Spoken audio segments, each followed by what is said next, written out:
My name is Blake Eason. I'm an illustrator living in Kalamazoo, Michigan. I've been here my entire life. My work primarily consists of acrylic paintings, watercolor, and digital media, but I dabble in just about everything because I love experimenting, I love trying new things, and just seeing what can help me get to the point where I can start telling stories more fluidly. I also like connecting with people. I like studying philosophy and entrepreneurship and connecting with other artists. And so today I'm here going to be painting a picture of Kenji, the host of this show, and I've got everything ready for the painting, so let's go. So right now I'm just looking at the canvas and looking at the colors that I have put down for the base color. And I want to kind of mix something that harmonizes with it, and then I want to pick a color that'll contrast it, that'll make everything pop later on. I'll reserve the white until the last moment because that's going to add just a different dimension to the painting. So I'm going to start with some ultramarine and some Payne's gray, which I don't have too much of, but I don't need a whole lot to make it work.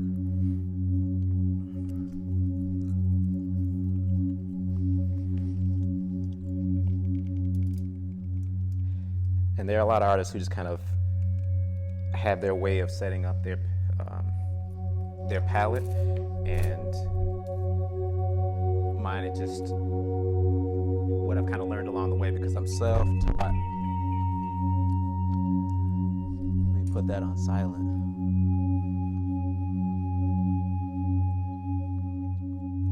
Airplane mode works.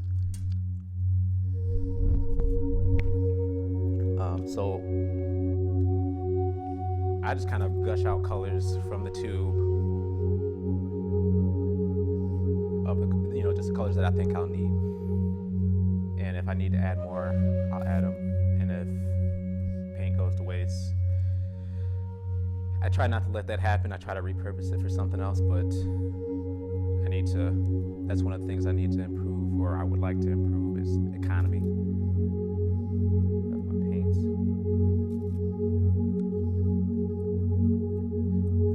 Starting off with colors that I'm comfortable working in.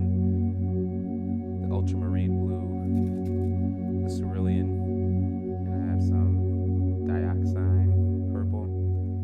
I should learn how to pronounce it, but I'm more focused on its effects.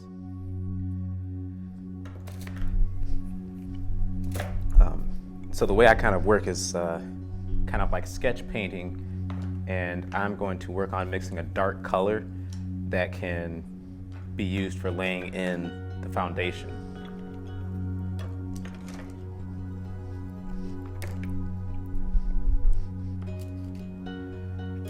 And what I want is something with more purple and a little of that blue and just a tad bit of that Payne's gray.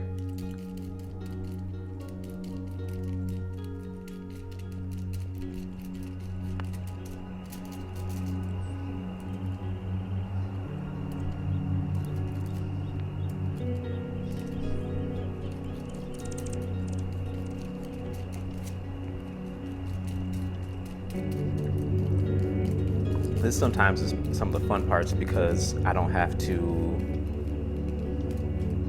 take it too seriously. When I do a lot of acrylic painting, it's not to impress anybody, it's not to do a big project. All of this is just almost like a vacation from the stuff that I normally do. So it's just a playground, and I kind of just take it at my own stride. I normally like to keep also my lighter colors on the opposite side of the palette so that when I'm working with the different values, I don't have to think too much about where I put it at on the canvas. I know that my left side are going to be my lighter values, the middle is going to be midtones, and the right side is the darkers. Sometimes I will put my lights over here, darks over here, and the pure hue at the bottom, and then kind of mix it all towards the middle. Oh no, I know I need more white than that. Okay.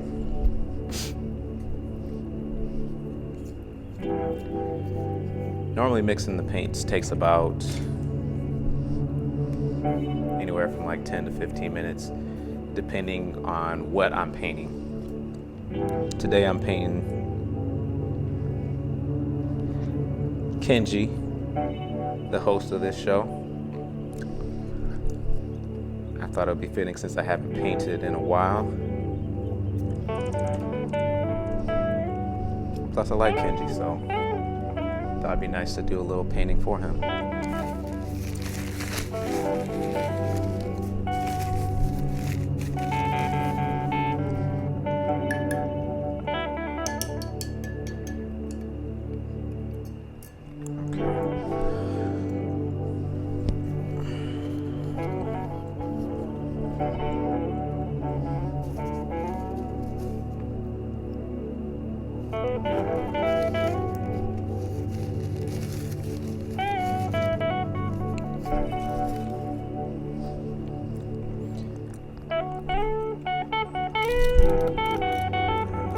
Something that I also like to do with my paints is that when I'm mixing them and getting them ready, I like to add just a little bit of water to them. Now I don't think I brought my eyedropper with me, but what I will do is I'll share this bottle of water with my palette.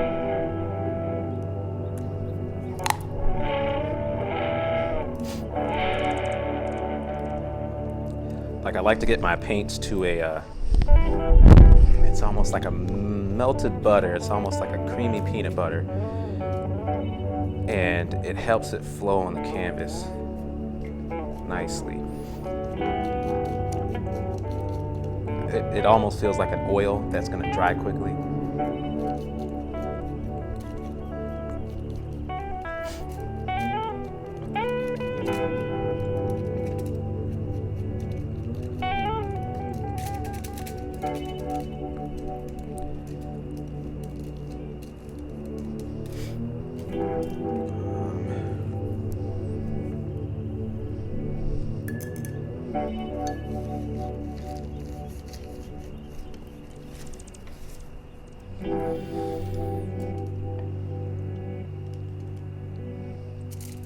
So right now I'm taking a little bit of that cerulean blue mixed with that darker sketch paint that I was looking for and getting a lighter value. So when I start laying on the foundation for the skin, I'll have something to work with. And then if I don't have enough, I'll just mix it up again, and I don't worry about having the exact color because I think that's what adds some extra dimensions to the painting. You know, our skin tones aren't even all the way through, unless we're some model who has the best skincare products out there. Even still, there's some inconsistency, so I don't worry about it.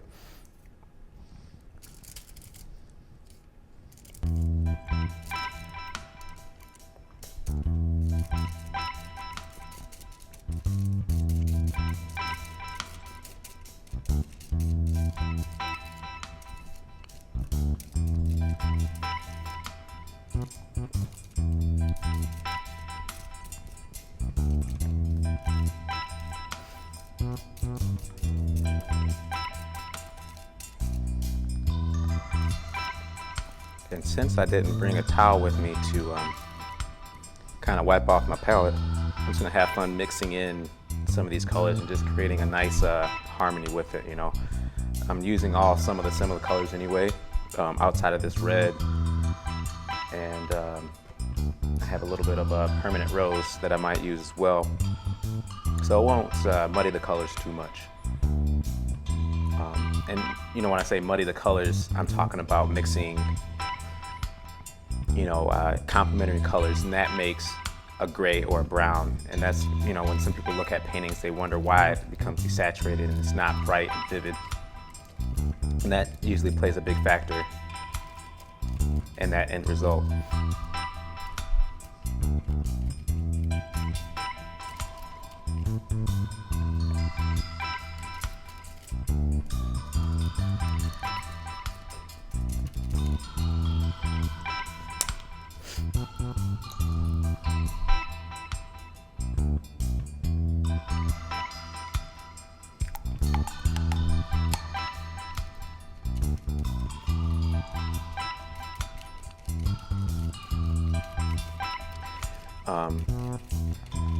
I also put foil down on my palette,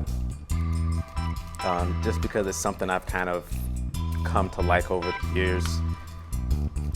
Just because it keeps the paint from sticking. Also underneath it I have some paper towel that's moist that is kind of, I feel like it's helped maintain the moisture of the paints, and so they don't dry out as fast. It allows me to work a little bit of a slower pace.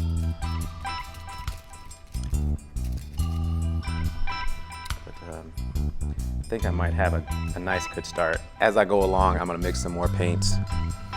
And it's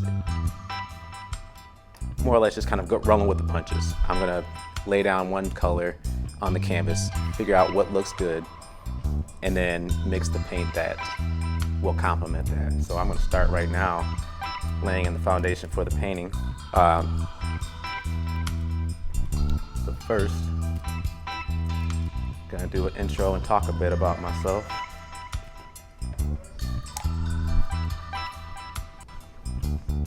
I've got the canvas already primed up with a little bit of Payne's Gray and Cerulean Blue just to give it a nice base coat.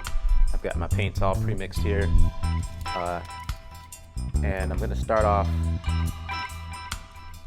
with, I have a Filbert size 4. I haven't even taken the tag off. I think this is a new brush.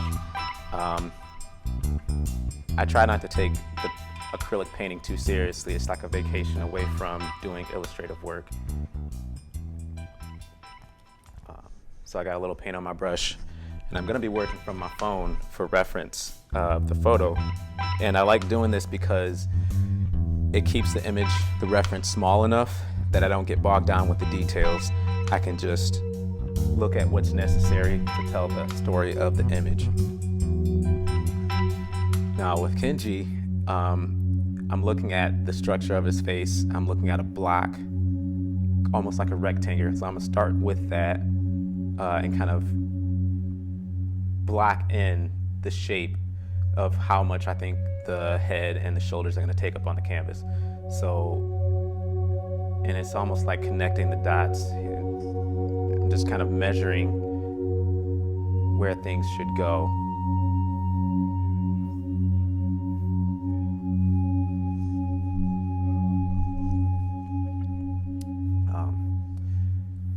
So like I said in the intro, I'm just an artist. I try not to take things too seriously. Sometimes things can be overwhelming, but I realize I just have to roll with the punches, put on my shoes, and go along with the day. And just like this painting, I haven't painted in a couple of months, and it's almost new territory for me just because I haven't done it in so long. But just like I said, I'm just gonna roll with it and see what comes out of it. I also like to, when I'm painting, just start with straight lines and just slight curves, because I don't want my eyes to get confused about the details. It helps me lay down the foundation, and then I can add in any type of curves that I need. But this is also good for measuring.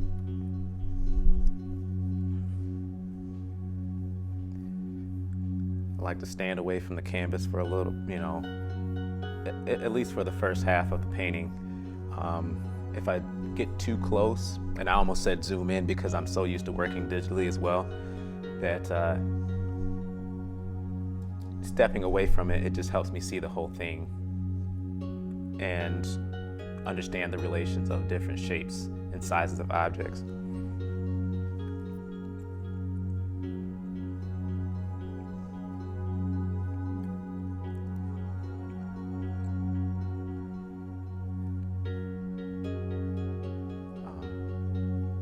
And it's interesting with the digital work, I feel like I learn things working digitally that I don't necessarily learn traditionally.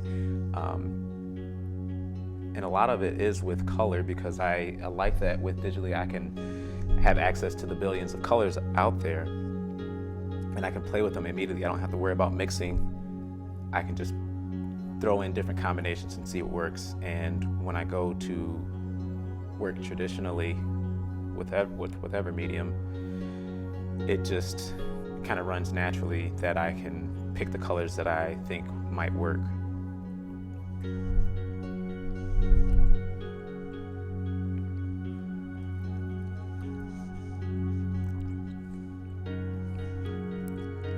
So I'm looking at his shape of his head. I don't know if you'll be able to see the reference, but I'm gonna kind of do a U shape starting at the top of his skull.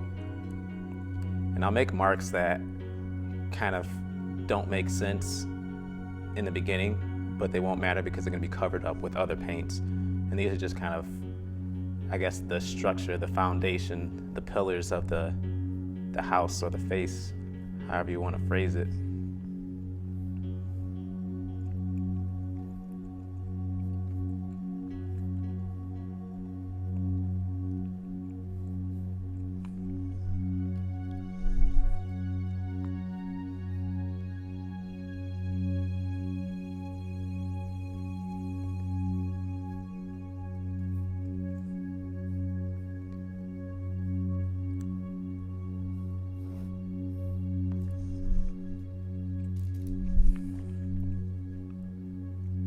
I'm also going to pretend like I'm not nervous, even though I actually am. And I do this ever so often while I paint live. And I'm constantly thinking about what the people around me are thinking. So I kind of move ahead of myself sometimes. I start making mistakes because I ignore the process. And once you figure out your process, it's just important to follow that and just trust it and know that things will work out.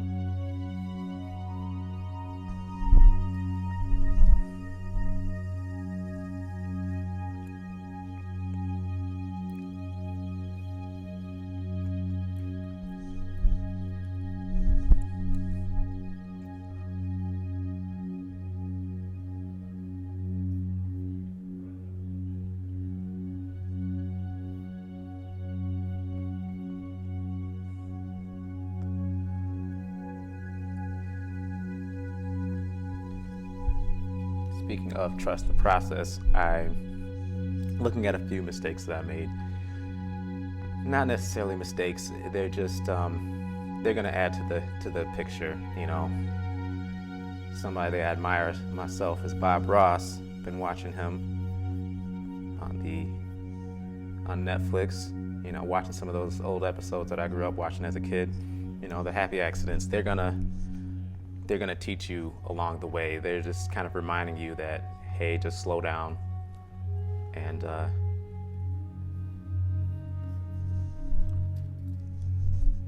get back to what you know.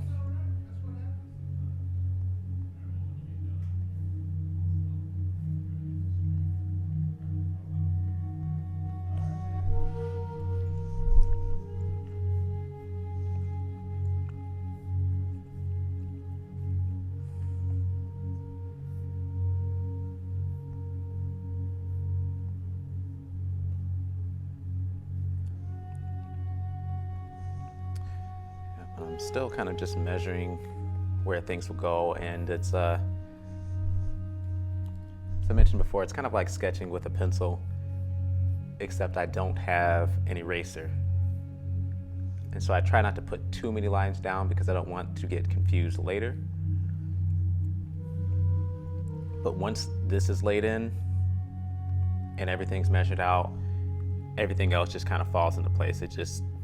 The painting starts moving very quickly. And then anytime I've painted live before in front of people, the one thing I hear a lot is, wow, that really advanced very quickly. Like, I didn't see where that was going. It just looked kind of like a mess. And that's kind of what it is. I mean,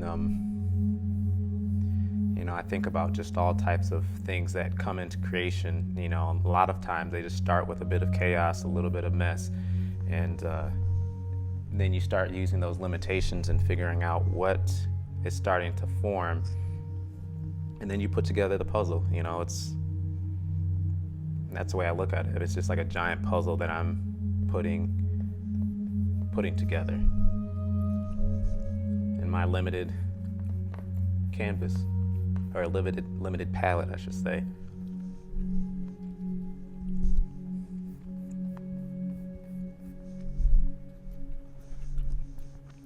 Before, I mean, one of the things I'm trying to improve on, I guess, is that I used to just kind of like scribble in the paint like that, and it gets a little messy. And I've learned over the years that just making a clean stroke, recognizing that I don't need to put in a lot of lines. So it's just working on brush economy. Making sure everything is smooth and consistent in the beginning, because it's the underlying of the painting. That's the stuff that's going to show through when people are, you know, getting closer and looking at all the details. You know, it also helps the flow of the painting. You know, if you want somebody to look around the entire image, if you have your brush strokes moving in that direction, it's going to help them see what you see a little easier. And I think that's what art is. It's just, it's you're convincing your argument for why you think something's interesting. You know, everybody has their opinions of why something's cool, you know, and that's a debate. Somebody says why I like it and why they like it, and you meet somewhere in the middle or you don't.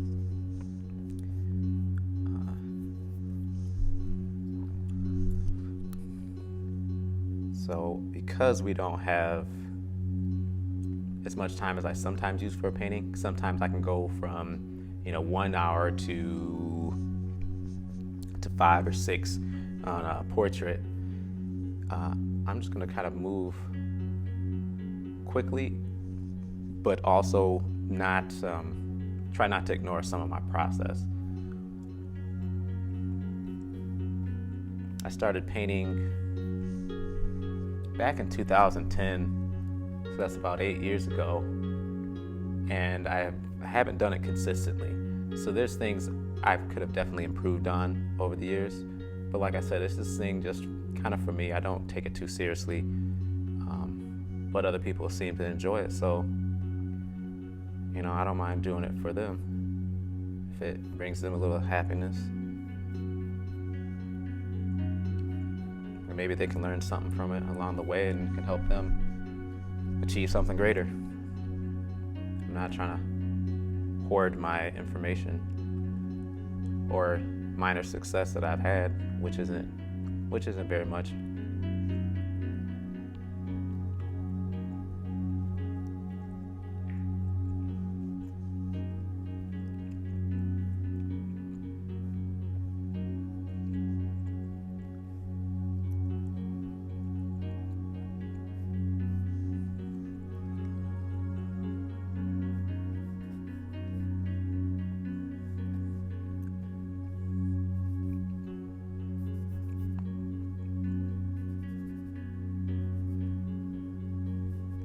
So now that my brush is a little bit drier, doesn't have as much paint on it, this is where I start using it, kind of the messier strokes. Like I know I said before, I keep it consistent, but this is where it's gonna be covered up later quite a bit.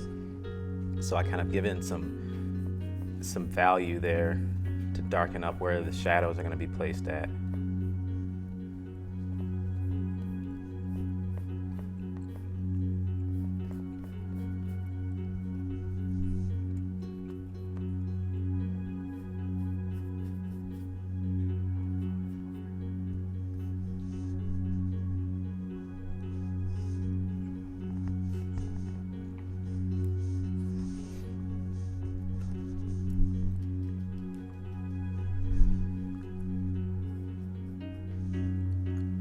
So one of the things that I do to earn a little money with my artwork is that I put myself out there, and I guess people come to me for different projects, and sometimes it's out of my abilities and I take it and that kind of backfires. But in the long run, it's just experimenting, seeing what works and what doesn't. I do portraits, worked on a few children's books, and then I just do commissions. So when somebody wants maybe a pinup of themselves, or a friend or a family member or their pet. I've done a lot of pet portraits. And then I just sell my prints in an online shop, and there's different ways to advance each one of those areas. I can practice on doing portraits and build that business, or I can do the freelance illustration for books, or focus on my shop. For me, I just haven't quite figured out what I want to go all in on, at least for a little while. And I've lived that life of constant indecision, not knowing what I want to do, and I take my time.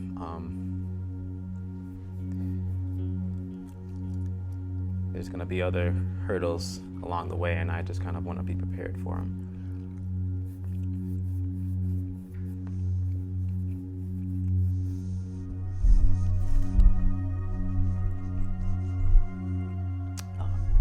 If there are any amateur artists out there, I mean, I think we all have a little creativity in us.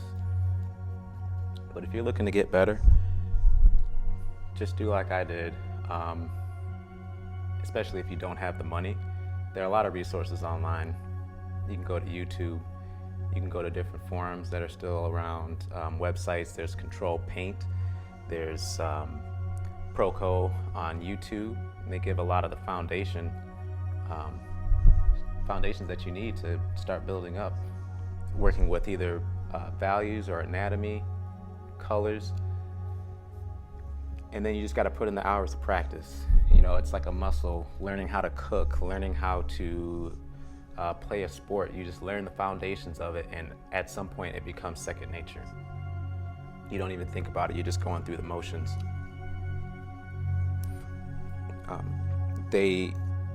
Some people tell you should go to college and go to school for that. That's just your choice. If you want to do that, go ahead. School, it's nice for networking. You get to meet a lot of good people, and you get that one-on-one feedback. That's good for some people. For me, I think, I took a couple of classes at the local community college here, and I just didn't, I guess it wasn't my kind of pace. And maybe I just didn't know what I wanted to do. So if there's somebody that you like and you admire their work, kind of just follow them. Just check out their work, see if you can connect, message them online, send them an email, and just say, hey, I had a few questions. Most artists are pretty happy to answer. Some people are they can be very secretive about their process and their work, and you just gotta respect their boundaries. I mean, some people don't want to share all that. Some people are nervous about it. They think that you're gonna come and steal their thunder somehow, but admire from afar, if they are uncomfortable with sharing. So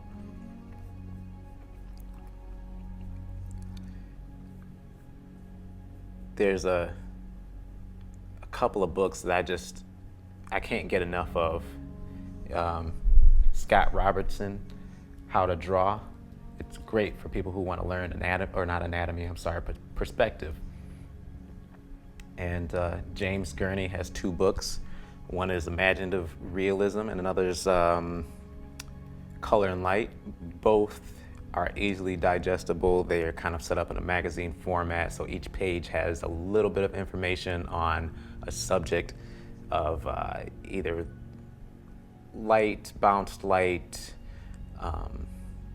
how to build a maquette that you can use for reference if you don't understand the way something looks in a 3D form. So yeah, definitely check them out. And they both are very I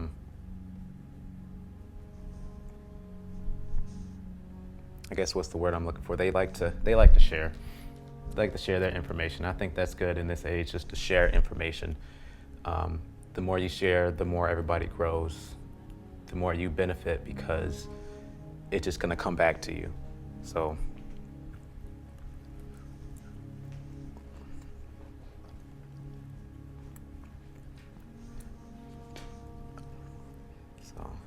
these face is starting to take a little shape now. It's almost like I'm working with clay, I'm moving the paint around, getting darker areas.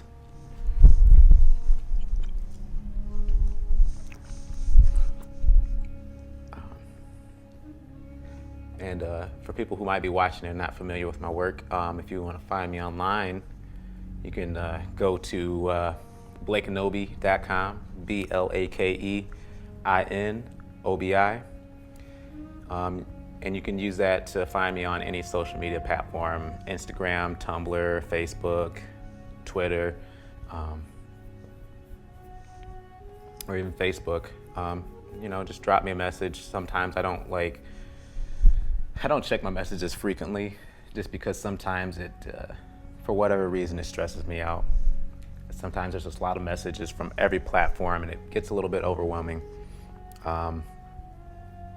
Sometimes, especially Instagram, it just, I'll get a DM message, and a comment here and there, and I just want to reply to it all.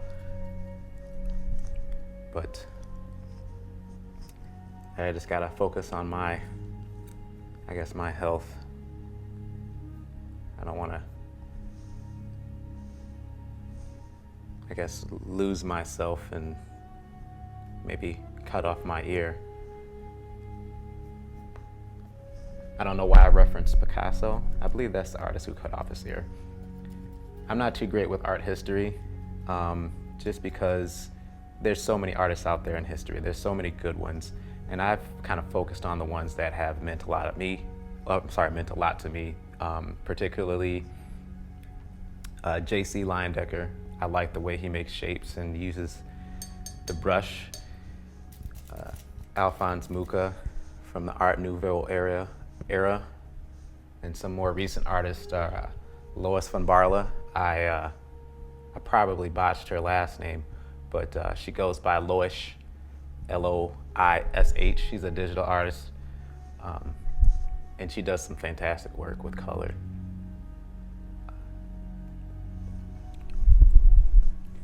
Let's see. Okay, so right now, I think I got a good foundation, and I'm just gonna go in with some values.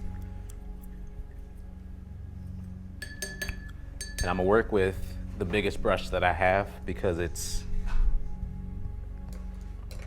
like I said, it kind of keeps me from getting too lost in the detail early on. And so I'm gonna work with this mixture that I have of some permanent rose and this purple.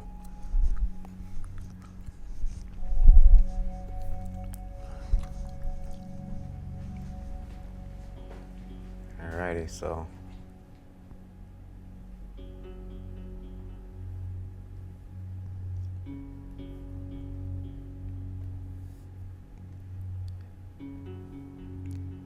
and one of the things I like to do when I'm painting in that first block of colors, I kind of follow the form and thinking about the skull, the bones, where the shift in the angle is going to happen. And that helps me lay down the foundation so I can put down the light in the correct areas. You don't have to do it that way, but for me, that's what works.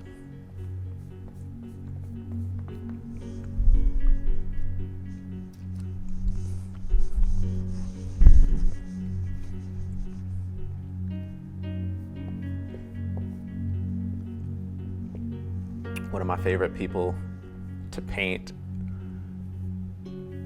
and I don't know why, but I do love his music, is Jimi Hendrix. Just the expressions, the contrast in his outfits that he wears. It's just very fun to paint. Another person that I've enjoyed painting over the years is another musical artist that I enjoy, Miss Nina Simone. She's definitely a very expressive woman, and her music has helped me chill out when I feel like I'm getting a little overwhelmed. If you've never heard the song,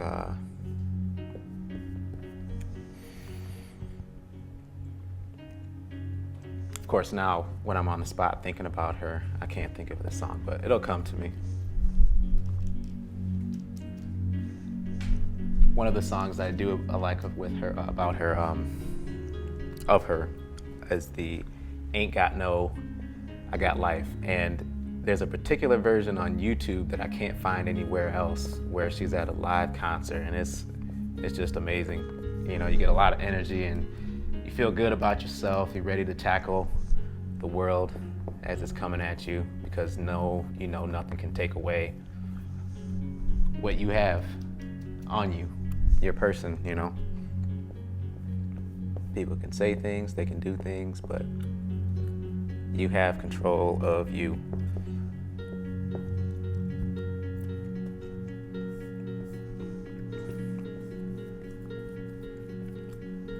Sorry to Kenji that I chose this photo of him.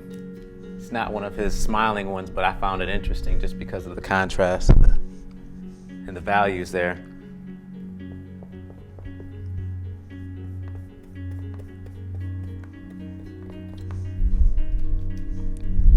I don't know, maybe Kenji would be a musical artist himself. It looked like it'd be an album cover, you know, once it's finished.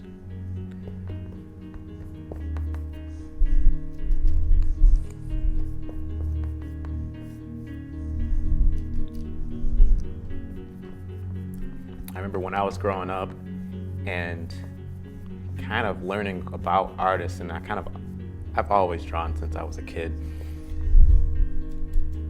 But I remember looking at the little instruction booklets that I would get with Nintendo games. And I remember one of the booklets with Zelda, and I would see the art in there, and I'm like, oh, that's cool.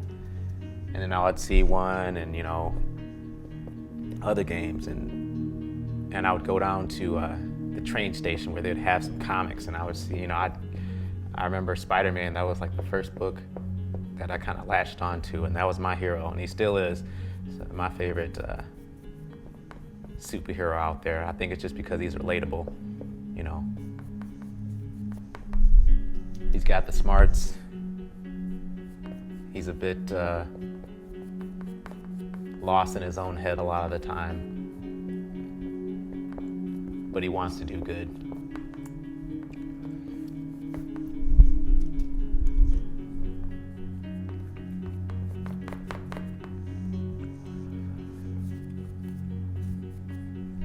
Okay. All right, so I'm gonna start working with a little bit more of a lighter value. Normally in my process, I'll have like a spray bottle that I can wet the canvas with and make sure my acrylics stay a little wet, because at some point they'll start dragging on the brush, or the brush will start dragging on the canvas, and it won't have that creamy texture I'm looking for.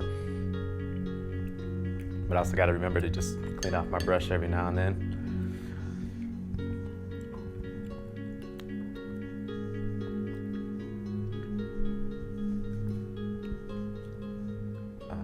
So this is the part where I kind of play, and I don't know if it's going to be the right value that I'm looking for. I just touch the canvas with it with a little bit of pressure, and if it doesn't look good, which it didn't, I go back and I grab another color. And that's why I just kind of like mixing some stuff up beforehand that I can just grab and start painting. And I just figured out as I go along, you know, put on one shoe at a time.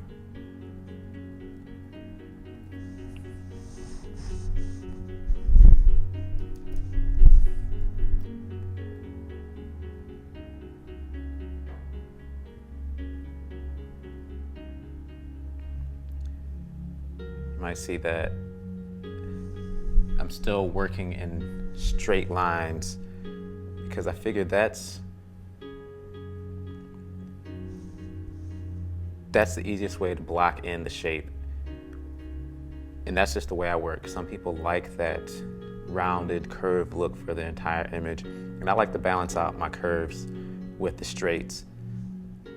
It gives a more of a dynamic look to the image.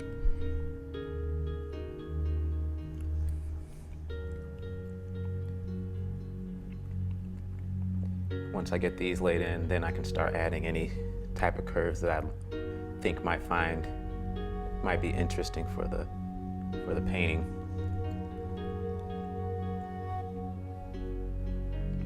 And I can go in with a smaller brush and round things off just a little bit.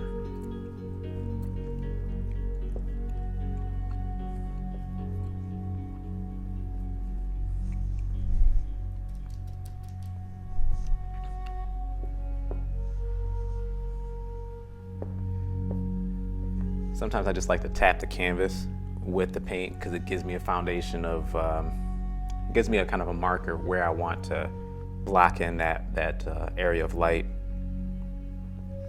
And I like to work with a mid-tone and then put in the darker areas and then bring out the light and then go back and forth to get that nice contrast, that nice balance of light and dark.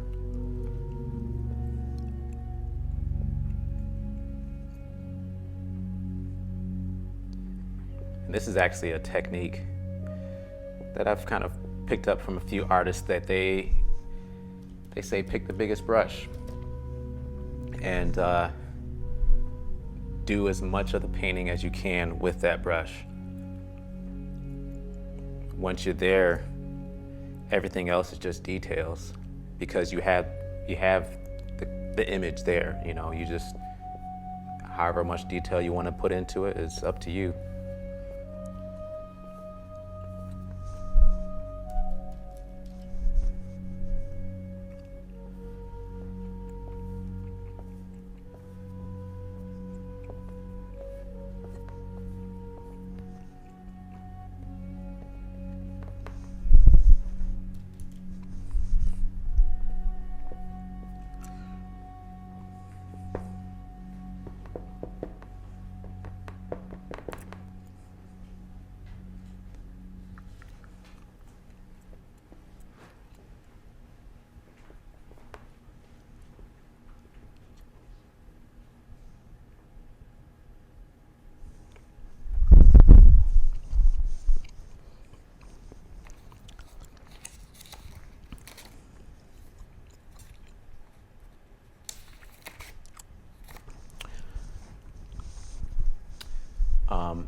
So I have the canvas. It's kind of a contrasting, somewhat harmonious color with the purple. The reason why I laid down the blue is that I wanted to add something to the canvas other than keeping it white, because then it's, in the past when I've worked with just a white canvas, it found that it takes away from what I'm trying to do with the colors. And as long as I have a mid-tone to work from, everything kind of works together. And with the blue underneath and the purple on top, the purple has a little bit more warmth to it, and so it'll help it stand out over the blue. And once I start filling in the areas, which I'm not sure if I have time to get to, but it's just something that just it harmonizes the painting. So there's blue just all around that'll link it up.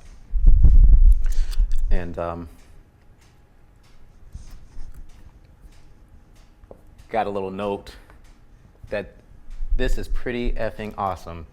And well, I'm going to be critical of myself, which I think it's a little important to do that to yourself, just to, because nobody else is going to really be truthful with you.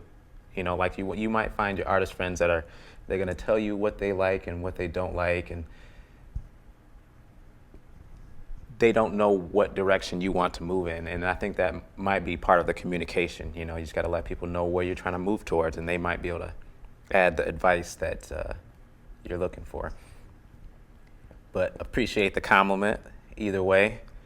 It's always exciting to know that what I create is fun to look at. I think I've done countless paintings that people don't even see because I'm too critical of myself. I just want to practice and find that nice flow.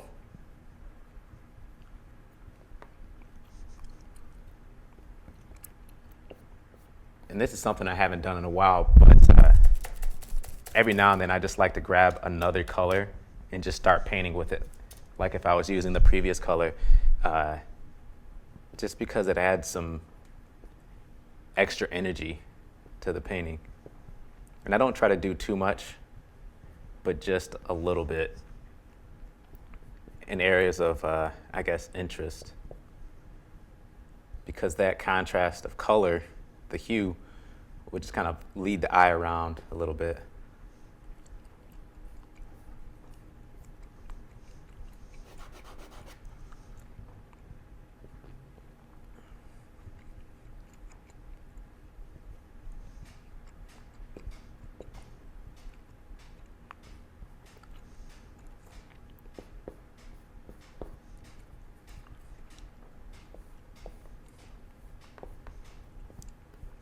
What I'll probably end up doing is taking that color that I've been using and kind of color in the background, give it some consistency. I might even give it the brick pattern that I see in the reference photo.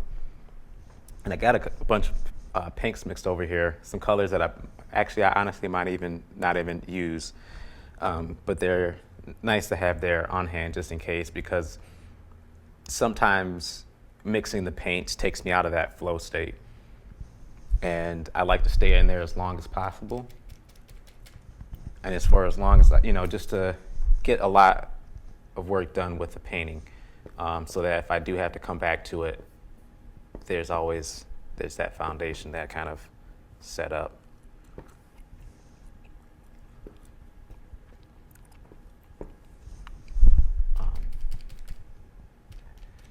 Lately, to kind of get myself in a better state for drawing, I'm getting a morning routine of getting up 5 a.m. and exercising immediately, taking a shower, doing a little meditation, and then journal for a little bit on the notes that I made from the day before. And it's helped me find a nice flow to my work, and then once I'm done with my journaling, I can get on with my day and get my projects knocked out.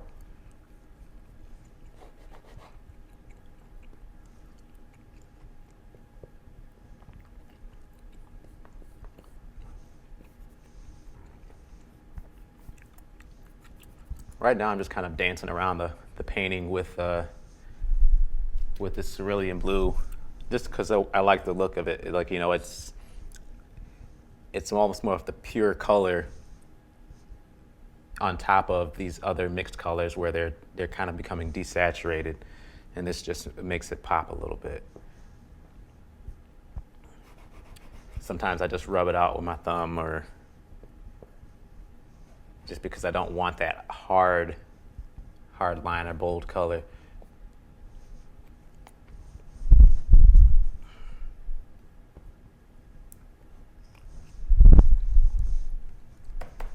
All right, so now I think I'm going to switch to a smaller brush just so I can add in a few details before I have to move along, get the rest of my day taken care of.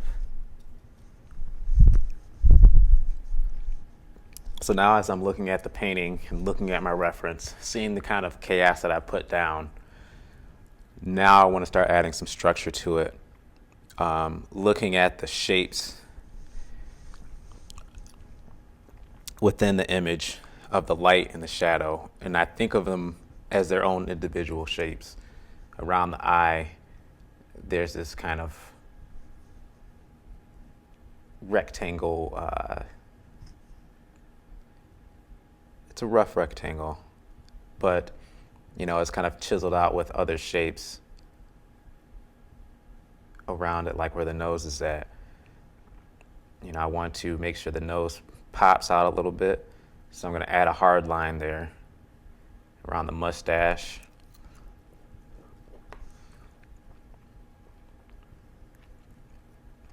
Over here, it kind of stands out a little bit.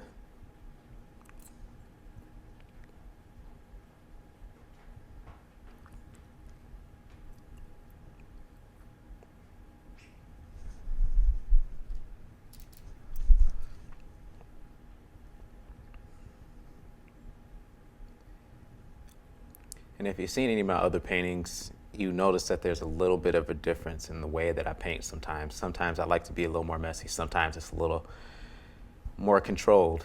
And I think that's just all about the state of mind that I'm in at the time and whether it's prepared or not. Like for this painting, for instance, I didn't know what I was painting until this morning. I didn't even know that I was going to be painting until last week. And I could have prepared, but I had some other things going on that kind of took my attention. But the nice thing about painting is that I can just go with the flow. Because, like I said, I don't try to take it too seriously. It's just for fun.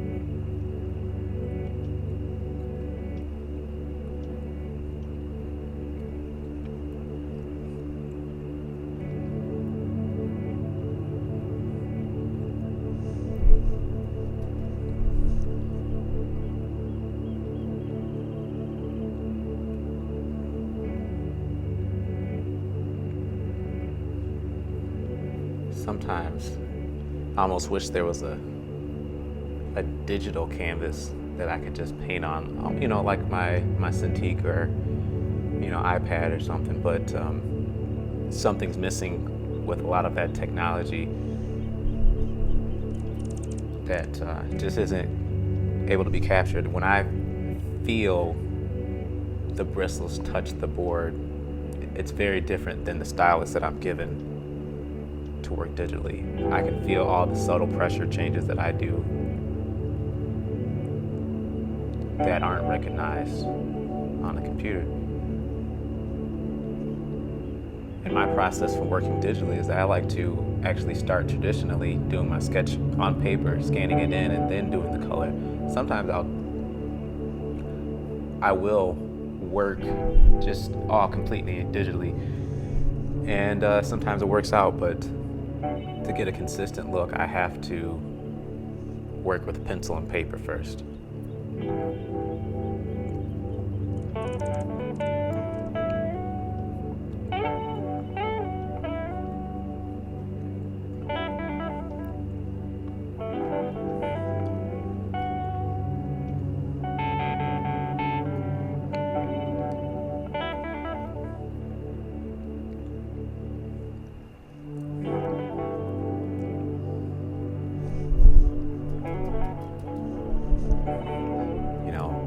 There are a lot of times during a painting where I want to scrap it immediately. Like I'll get 20 minutes into it and I'm like, this is not turning out how I imagined in my head. But one thing I keep reminding myself is that it started off from nothing. As long as you keep working on it, you keep moving paint around, you're gonna get close to the image that you were looking for. It's not gonna be exact, and that's something I kind of take along into the rest of my life. Is things aren't always going to be the way you thought they were going to work out. You're just going to have to roll with it. And then start a new canvas. You have one project or one opportunity that didn't work out. It's fine. Just start a new one.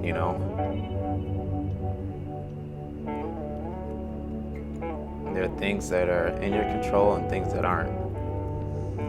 With the painting, you can control a lot of it, but you can't control the way the paint is gonna be on the canvas unless you spend your entire life trying to get that painting to be perfect. And I think it was a podcast I was listening to recently where they were talking about, they did some research where they had one group of people work on a single image, have a single reference for photography and figure out why that painting was, or that picture was good. And then they had another group that needed to have a lot of different references, study a lot of different things, and take lots of photos. And the second group, they found advanced a lot faster and got better scores than the group that just focused on one image. So this is also a suggestion to the people who are looking for some advice. I would just say draw anything and everything. The more you know, the more you have to play with. You know, when you think about Legos, if you only have red Legos, you kind of feel limited in what you think you can create. But if you have more Legos, you can construct an image or a structure with some greater variety, and you might see a color that'll spark an idea that make you want to build something else. So, like I said, when I spend my time online, I just look at anything that's interesting. You know, I look at a lot of different images that have unique colors, you know, that have nice straight and curved edges. I look at video game. I've been dabbling in pixel art lately, which has been fun because it's a limited canvas. You have to work in blocks, and they just can't look any kind of way, otherwise it becomes a bit of a mess.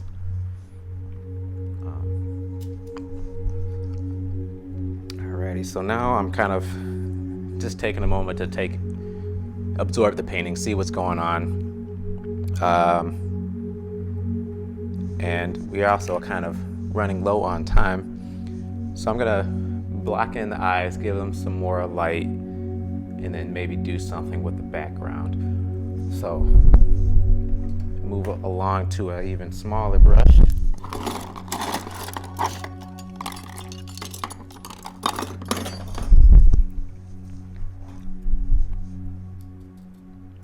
I'm gonna mix a lighter pink, I don't want a pure white for the eyes. And that's just a technique that I've learned from a lot of different artists, is that reserve your blacks and your whites for the end of the painting when you really want to make things pop, and don't put it everywhere, just kind of limit it.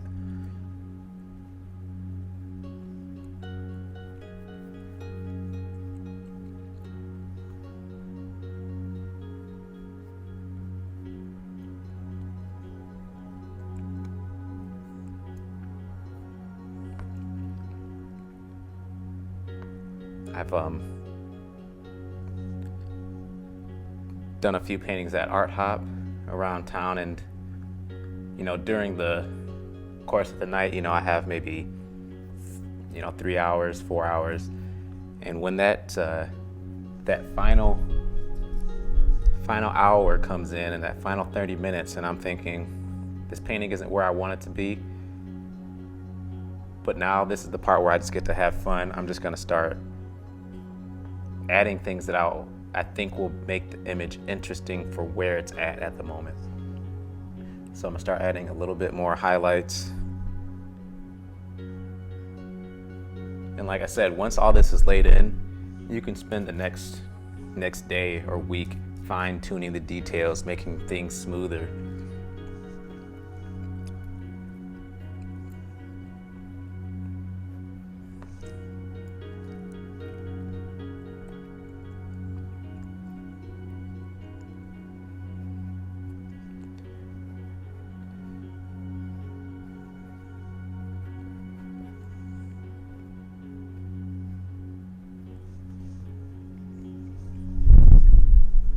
Back to this larger brush so I can get in the light on the head.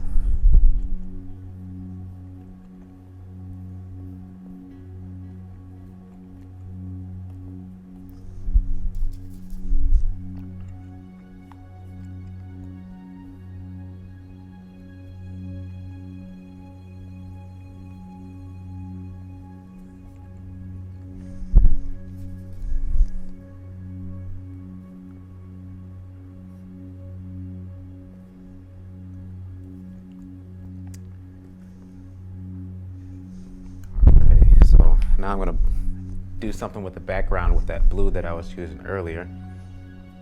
Just the way I liked it look, not the cerulean, but the kind of more of a sky or blue. And I kind of see if I can do a little brick texture that's there in the background.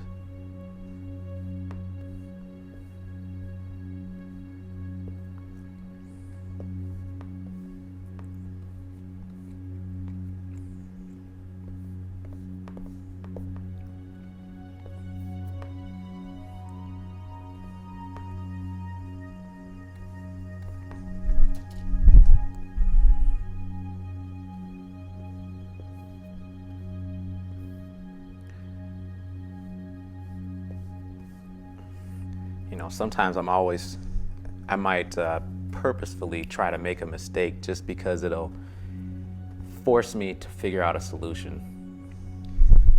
And sometimes that solution is something I think I would have never come up with if I was left to just do the painting as it is. And I'm not trying to be a camera.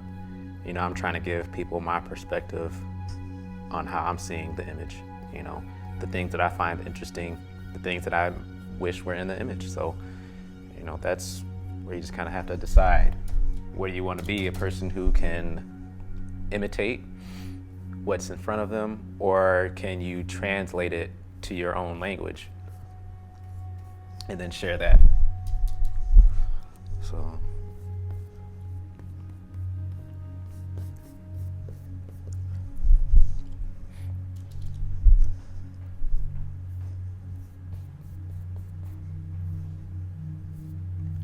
some of these bricks are a little inconsistent, and that's just an observation that I noticed, but it's okay.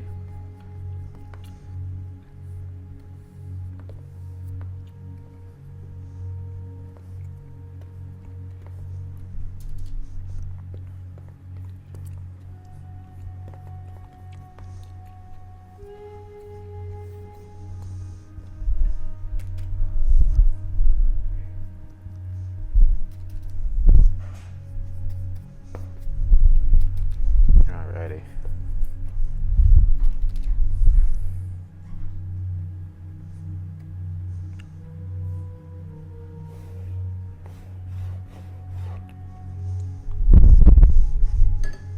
Alrighty, I will finish this up here for where I'm at. Add just a little bit of that pure white to make those eyes pop some more.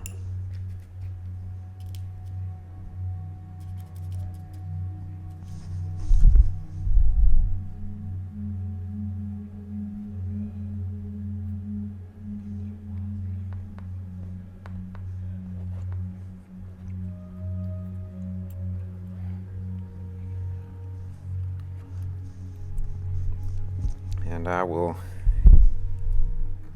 give it my old classic signature, which isn't that classic. I'm just calling it classic now just because.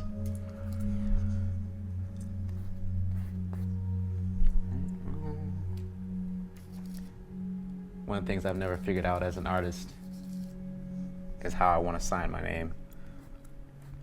Sometimes it's my last name, sometimes it's my first name. Sometimes it's some scribbles that looks like it might be a name. So either way, I knew I did it, and it was just a journey, a little experiment. And that's the way I'll just leave it.